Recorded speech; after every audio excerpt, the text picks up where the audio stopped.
What's going on everyone, it's Alex from Riot Gaming and today we have another roundup. Last week we had this year's E3 and it was pretty good, so now we will take a look at the most notable games and announcements out of the 4 days.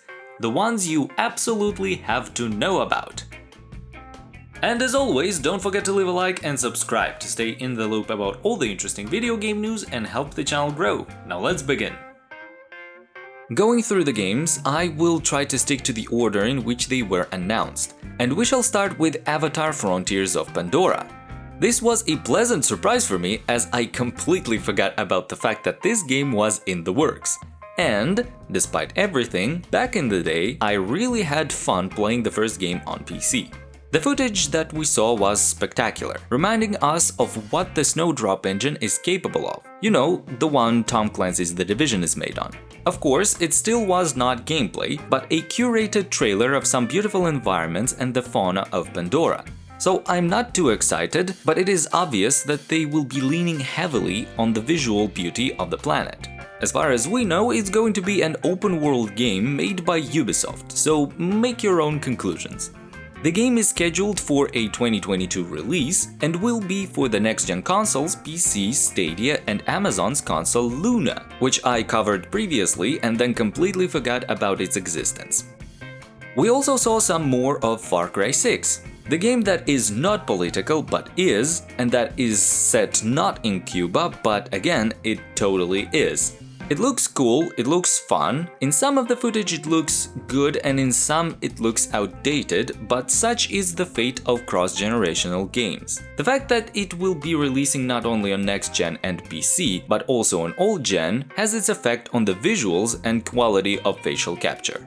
But nevertheless, the setting is fresh yet familiar, and the dynamic between the new villain and his son is interesting. And it was shown in a short snippet of a cinematic from somewhere at the beginning of the game. The trailer reads, from the award-winning creators of Skyrim and Fallout 4, a brand new universe 25 years in the making. And that was when Bethesda Game Studios had finally shown us some Starfield. Okay. A bit too epic of an introduction for what is essentially another cinematic trailer that explains nothing but pretends that the in-game footage watermark will convince us that the final game will look anything like what we see. But yeah, we saw a short trailer of an astronaut boarding a cool spaceship, loading up his mech on board and starting the engines. That's it. Oh, but we did get a very specific release date, the 11th of November 2022, and it will be a next-gen Xbox and PC exclusive available through their Xbox Game Pass. But to be honest, I am still excited for the game. Next, I must say that I absolutely loved the hilariously cool trailer for The Outer Worlds 2. The game that showed all of us that there are still people who want us to experience old-school Bethesda RPG-type games that are actually solid and without microtransactions. The trailer itself is pointless.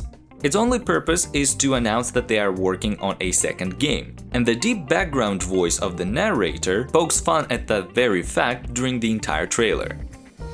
Now we have to give some love to Forza Horizon 5.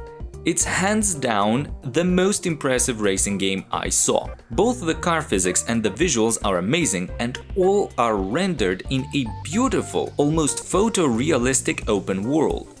The Horizon Festival this time will be in Mexico, the player's character will be voiced, and it comes on November 9th this year. So, Halo Infinite. This year, 343 Industries had to make up for how previously they failed to impress people with their new big gun entry in the legendary series. And I must say, they did it in a clever way. They showed a short sequence of actually pretty cool cinematics that set up the mood and introduced the new AI that will be with Master Chief instead of Cortana. And then they promptly switched to talking about the multiplayer. Of course, it might not look as advanced and epic as the new Battlefield 2042, but it does not have to. Halo multiplayer is about being that special Halo memory for so many people, for whom this was their first multiplayer game. And it's about holding up the tradition while trying to stay up to date. So first of all, they want to make the multiplayer of Halo Infinite its own separate experience entirely. So it will be separate and free to play.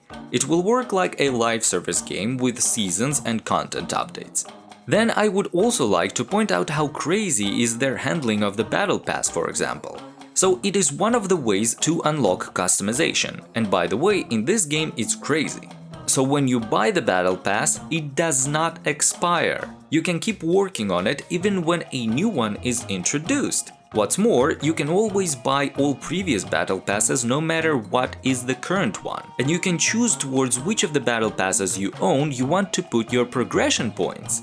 For all the specifics, I would recommend to go watch the full 12 minutes of breakdown that the developers had on the new features and functions. But in short, one of them said it perfectly. It's just this beautiful slice of sci-fi chaos, and I have no better way to describe how it looked. And of course, the single-player game and this new multiplayer are going to launch this year's holiday 2021. Stalker 2: Heart of Chernobyl. What can I say? I am biased as hell. Since I was a kid and played the original games, the mystery of the Chernobyl exclusion zone presented such an interesting concept and setting that it was hard not to fall in love with the franchise. I played the games, I had a collection of the books, and I am happy, more than I can express, that they are making a new game, and one that looks so good. They showed a trailer with some cutscenes and HUD-less gameplay. There is nothing to really tell about it, just go and check it out for yourself. I also must talk about the Square Enix Guardians of the Galaxy game. First thing first, they showed gameplay and I liked it. It's not the most polished, yes, but it is dynamic and the characters are not just copy-pasted from the Marvel Cinematic Universe, but are their own and are actually more faithful to the comic books. I had a few giggles just during the trailer, and I loved the dynamics between the characters. The game appears to have some exploration, RPG systems like gear and customization, and some story-defining choices. Now I have high hopes for the game, and I'm probably going to be disappointed, but no one can stop me. And by the way, the game comes out on the 26th of October this year.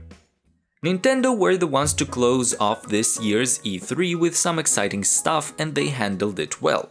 One of the two big things for me was the trailer for The Legend of Zelda Breath of the Wild 2 that they finally showed. From what we could see, it is more of the same stuff that we loved in the previous game, but with loads of twists and changes to almost every aspect of the game. The world has more verticality, which brings about a bunch of new ways to traverse and explore the world. Link has something with his hand and appears to have a prosthetic limb that allows him to cast magic, and the release date of the game will be somewhere next year in 2022.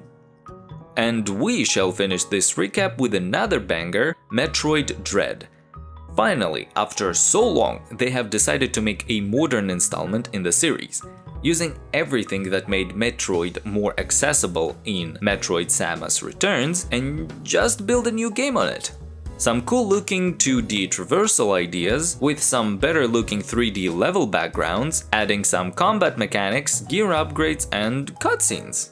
There is a whole 24 minutes gameplay demonstration of it, so you can go and treat yourself to some good time with a game I am sure many are extremely excited to play.